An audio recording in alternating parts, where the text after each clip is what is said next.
What's going on, guys? I'm back with another review, and today I'm going to be reviewing the new Chris Pratt movie, The Tomorrow War, only on Amazon Prime. I'm going to be giving you my overall thoughts on the movie, spoiler free, and then I'm going to get in depth with the spoilers and talk a little bit more about what I really liked and what I really didn't like about the movie. So let's get into this review, shall we? The plot of the movie is that in the future, there are these alien creatures that are destroying humanity and wiping out human civilization, and the people in the future decide that as a last resort, they have to go to the past, which is the present for us, and they basically go and draft a bunch of people into fighting for them in the future. So Chris Pratt is the main character in this movie, and he plays a guy named Dan Forrester, who is an ex-military, and he is drafted, and he has to leave his wife and his daughter, and he has to go into the future and fight for 1 week, and then he comes back from the draft. Along the way, he meets other people, other characters that have very kind of generic personalities. You know, there's one of them's comic relief, another one's like this very serious army guy who has been drafted for multiple tours, and then there's other characters that are kind of bland and generic, but that's not really what this movie is about. This movie is meant to be about the action. There's a lot of really cool action set pieces. There's one where it takes place on this giant water sort of fortress in the ocean, and then there's another one that takes place in the city, and then that's basically it. I really like Chris Pratt as a character, although I will say it feels like Chris Pratt plays a similar character in a lot of his movies, but overall I still thought it was interesting for what it was. And that's basically it without spoiling it. If you like movies that are like time travel, or if you like movies that have a lot of action and you don't really care about what the logic of the time travel is or whatnot, then this movie is definitely for you, and I highly recommend it. If it's one of those turn your brain off and enjoy it movies, but there's also a lot that I want to get in more deeper to it. That's what she said. So without further ado, now I'm going to be talking about spoilers. So if you have not watched it, go watch it. This is my spoiler section and further discussion of the movie. Now we're entering the spoiler section of my review. So the movie opens with Chris Pratt and a bunch of other of the draftees from present going into the future, and it opens up with them falling out of the sky and onto a skyscraper, and you see a bunch of people that die and stuff. You see people who fall on the ground. You see this one guy who lands on top of a building, and it's like his body just snaps and falls. It's crazy. And then Chris Pratt survives by landing in a pool. And then it opens with the credits, and then it goes back into the past.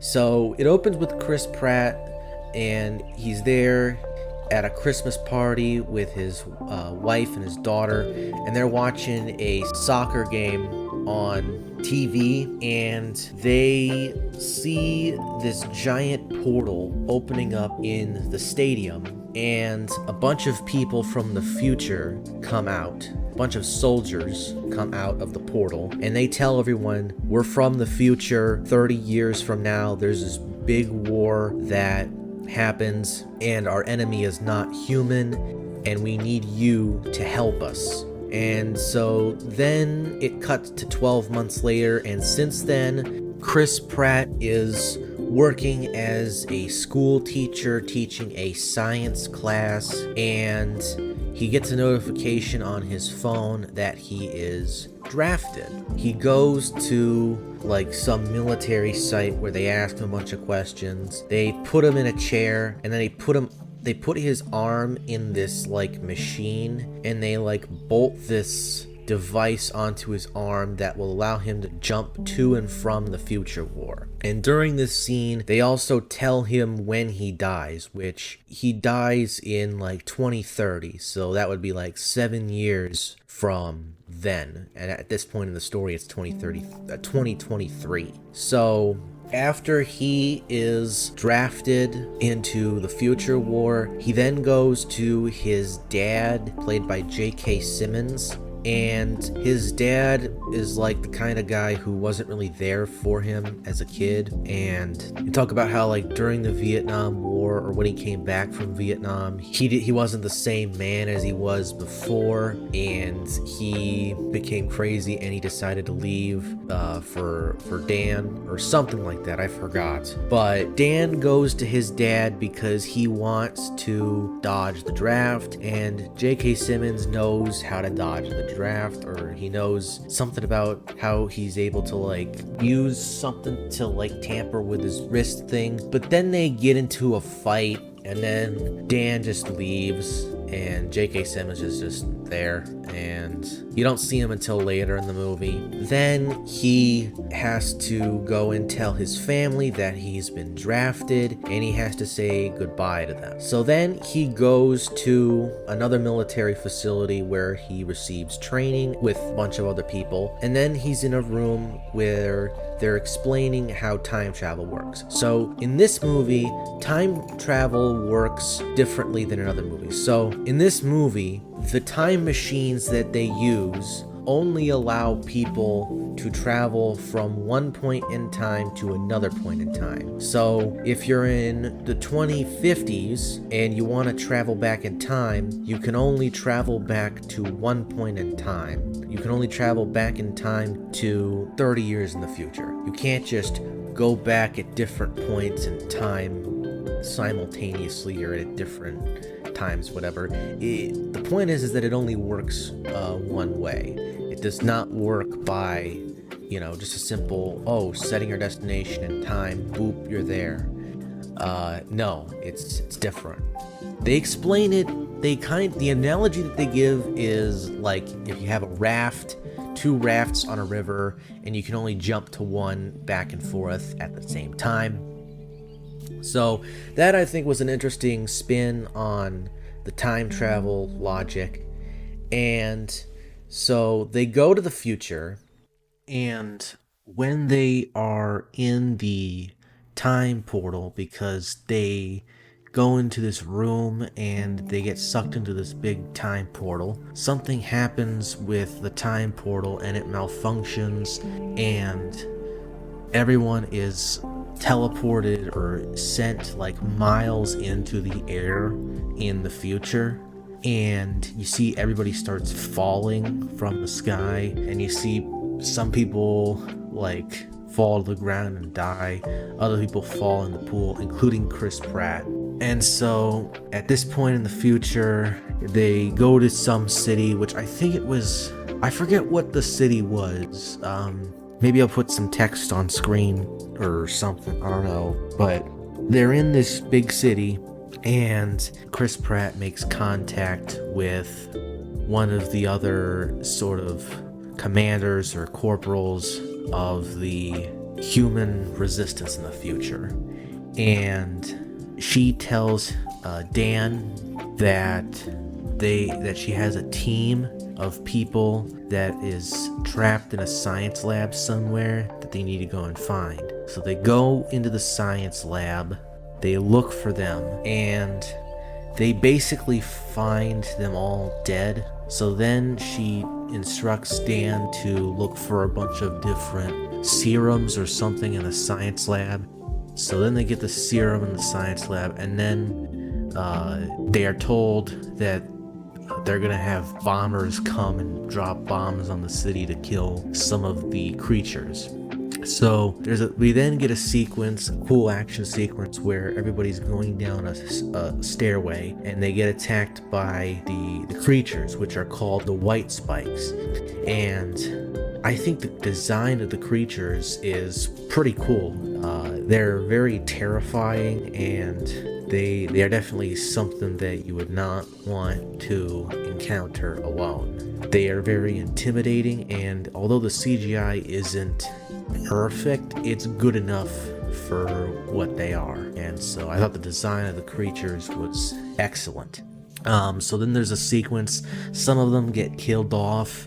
Most of them, including Dan, make it out alive from the city, and then they end up somewhere else at a base. And then Dan goes and talks to the corporal or the military woman, and as it turns out, unsurprisingly, I saw this coming from a mile away, the military woman is Dan's daughter, which I found interesting but was totally unsurprising. So we do get a little bit of a father-daughter sort of element in the story, which I found was interesting. So she takes Dan to a place where there's this like mother or queen or like a female white spike in a nest, and they're gonna capture it and they're gonna test it, and then they're gonna figure out a way to develop a serum that will kill it, that will kill off the white spikes.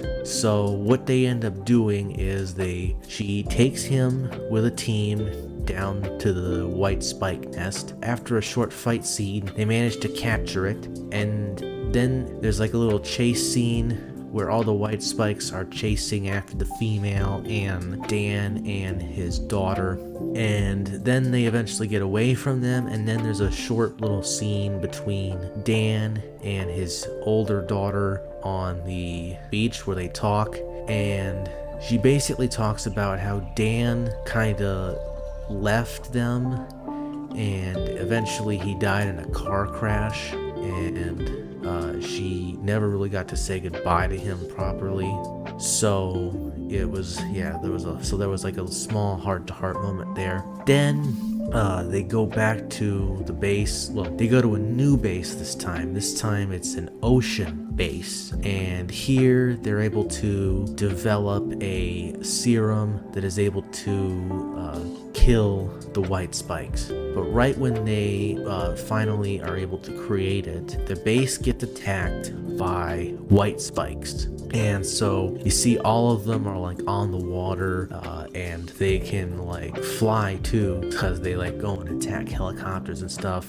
And you can see like they're crawling up the walls and over the walls, which kind of reminded me a lot of World War Z, where the zombies start crawling up the walls. I thought that was pretty interesting. After that, there's like a short little scene where they try and escape to the time machine, because this is at the end of Dan Forrester's week draft, and he has to go back to the present. So he and his daughter are being chased down by white spikes. They fight some of them off. It's a pretty cool action scene, but then Dan's daughter gets injured and is dying, and she basically tells him to take the serum to the future and that we were never going to make it, referring to her and the people in the future. So then there's this really awesome shot where his daughter's like falling and he's falling with her,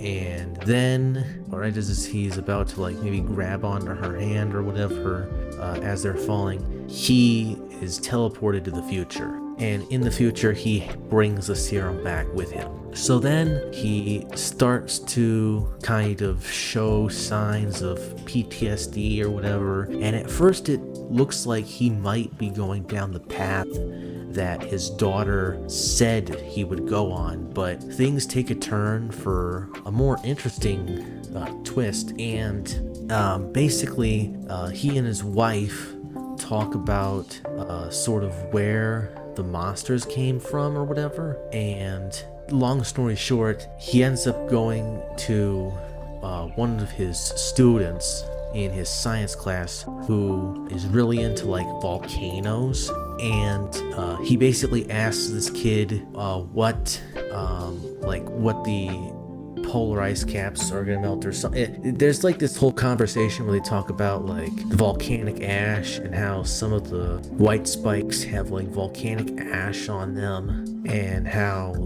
there was like some volcano that erupted, and basically they find out that the polar ice caps in the future are gonna melt, and that the white spikes are gonna be unleashed because they were melted, because they're frozen in Russia, and when the ice melts they're gonna be free, and then they're gonna attack the world and stuff. So there's a little bit of a climate change message, but it's not like over the nose, in your face. It's there for like a few seconds and then it's just gone. So didn't feel like it was really that forced or anything, but I found it very interesting. And so then Dan teams up with some of the people that came from the future, as well as one of the comic relief characters from earlier and his dad. And they all go to Russia. They all find a crashed alien spacecraft, and in it they find a whole colony of the white spikes. They try to use the serum that they reproduced to inject it into all of them, and it kills some of them, but for some of them it doesn't work. And now they end up releasing one like female one, and then there's like a whole fight scene at the end where J.K. Simmons and Chris Pratt have to fight this thing, and the alien spacecraft ends up blowing up. A lot of the future people blow up the alien spacecraft, sacrificing themselves in the process. And then there's a whole really cool fight scene with J.K. Simmons and Chris Pratt against this monster. They're fighting it, and they both managed to survive. There were a couple of moments where it looked like one of them was going to die, but they managed to kill it. And then Chris Pratt comes home to his wife and his daughter, and then for the first time they meet their grandfather, which is J.K. Simmons. And that was a really cool way to end the movie. So I understand that there are a lot of inconsistencies or stuff that doesn't make sense with this movie, but I enjoyed it regardless. That's just what it was. It was dumb fun, and I know it's not for everybody, but I certainly enjoyed it, and I would highly recommend it to anyone who likes Chris Pratt, or anyone who's into these kind of summer blockbuster movies that are just dumb fun, that you can just sit back and relax and enjoy something for a change. If I were to give this a rating, I would give this a 7 out of 10, and I would highly recommend that you check it out. It's on Amazon Prime right now. That's about it. I hope you all enjoyed this review, and if you have a different opinion on the movie, let me know in the comments. What do you agree? What do you disagree? Be a part of the conversation. I'll see you all in the next one, and remember, live dangerously. Peace.